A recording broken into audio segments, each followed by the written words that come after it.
does the booking for battle royals go? Is it a team of agents who put the match together or one? A lot of these spots look well put together, so they all can happen on a whim. Has Jim Cornette been responsible for one of these during his WWE tenure? And I wonder if he means Royal Rumble just based on the fact that one just happened, but he said Battle Royal. We'll cover both. And Pat Patterson is usually the guy. I mean, I don't even know now if Pat even goes to the shows, but Pat Patterson always was the guy. He invented the Royal Rumble, and he was always the guy to put the Royal Rumble together. And he would sit down and he would put thought into it. And he would know what guys Vince wanted to feature. And even, if a guy is not going to win, but I want to make him look good in a spot, and I want it to, make an impact. Or here's some fodder for you. I don't care what this guy looks like. But Pat would be the guy. And he invented the Royal Rumble because he had seen the success of the Battle Royals in San Francisco with Roy Shire when he was top guy out there. And he just put a twist on the Battle Royal to have people enter every 2 minutes to build it and make it more exciting. But in Battle Royals, it depends. And I've never did a Battle Royal or a Royal Rumble in the WWF. But I've done them, and it depends on the situation. Battle Royals are almost old as the hills in wrestling. The first show that I ever went to live, I got my mom to promise me she would never take me, and I said, but if they have one of those Battle Royals, okay, Jimmy. Well, luckily in Tennessee, they had a Battle Royal, seemed like every fucking 3 weeks. So the next time they had a Battle Royal wasn't too long, and I got to go.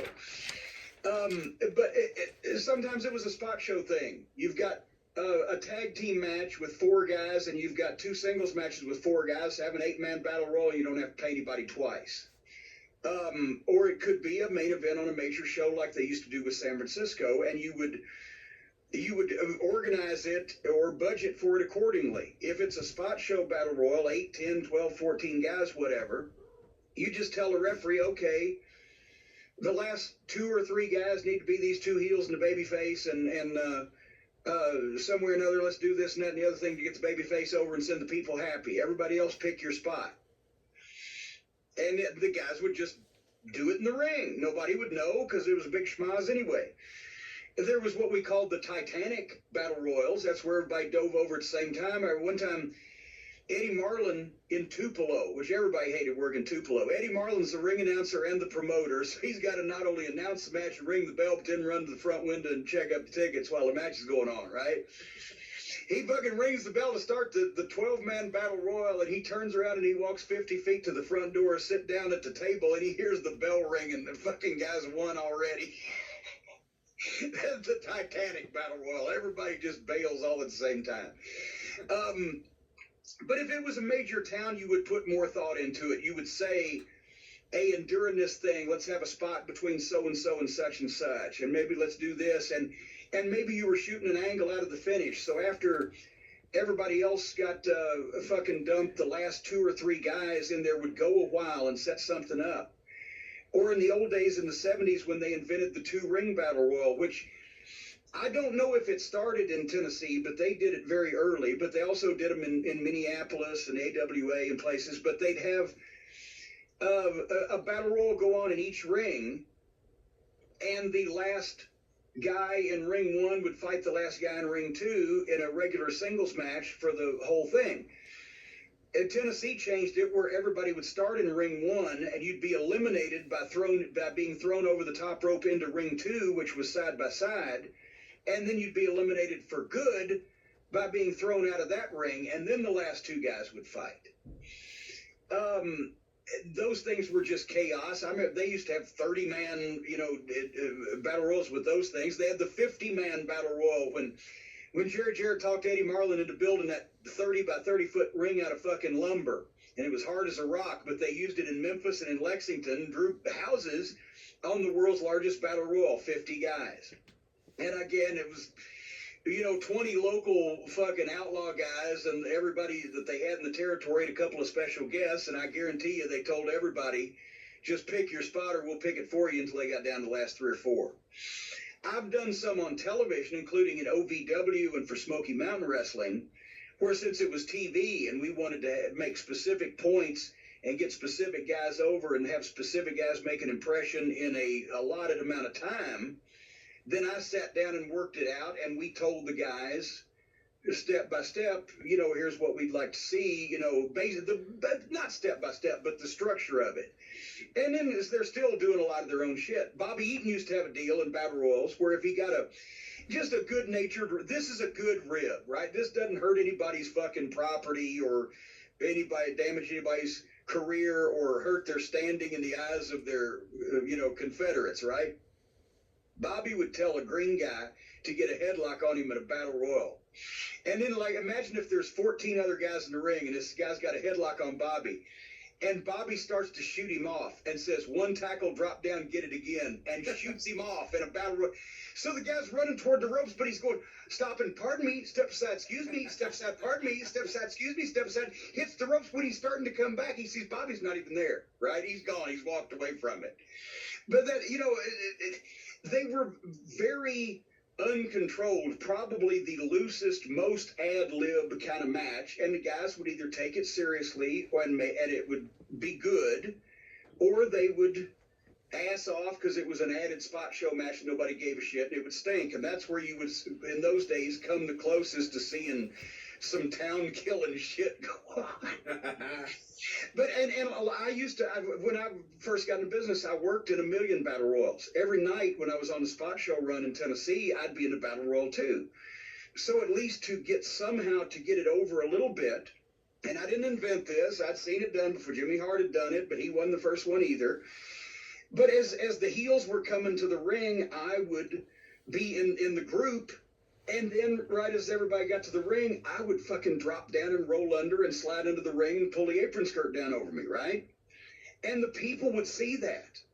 And then the battle royal would be going on, and they would be screaming at Cornette's under the ring, Cornette's under the ring, but finally they'd get involved, and then they would forget about it. They wouldn't forget about me, but they'd forget about yelling about it.